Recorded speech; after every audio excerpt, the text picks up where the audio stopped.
Hi ಎಲ್ಲರಿಗೂ ನಮಸ್ತೆ. So ಇವಾಗ ಮಕ್ಕಳು ಹಸುವನ್ನ ನೀವು ಕೊಡೋದು ಒಂದು 5 ರೂಪಾಯಿ 10 ರೂಪಾಯಿದಿಂದ ಅವ್ರು ತಿನ್ನೋ ಈ ಕುರ್ಕುರೆ ಆಗಿರ್ಬೋದು, ಚಿಪ್ಸ್ ಆಗಿರ್ಬೋದು, ಇದ್ರಾಗಿರೋದು ಬರೀ ರೈಸು ಮತ್ತು ಹಾಲು ಅಲ್ಲ. ಸೊ ಇದು ಒಂದು ಕೆಮಿಕಲ್.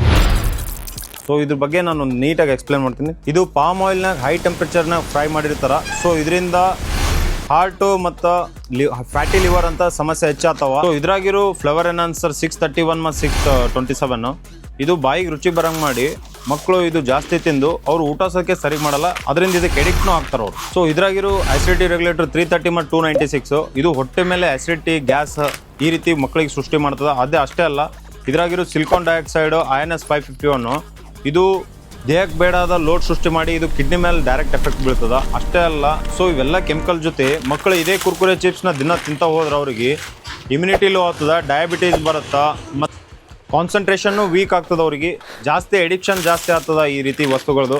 ಸೊ ಅದಕ್ಕೆ ಈ ರೀತಿ ವಸ್ತುಗಳನ್ನ ಕೊಡಬೇಡ್ರಿ, ನಿಮ್ಮ ಮಕ್ಕಳು ಹೆಲ್ದಿ ಇರಲಿ.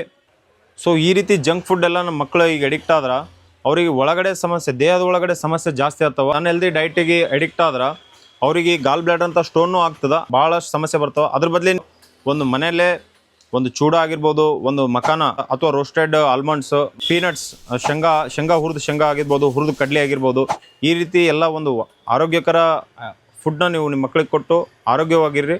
So thank you. ಈ ವಿಡಿಯೋನ ಆದಷ್ಟು ಜನರಿಗೆ ಲೈಕ್, ಶೇರ್ ಮಾಡಿರಿ, ಸಬ್ಸ್ಕ್ರೈಬ್ ಮಾಡಿರಿ.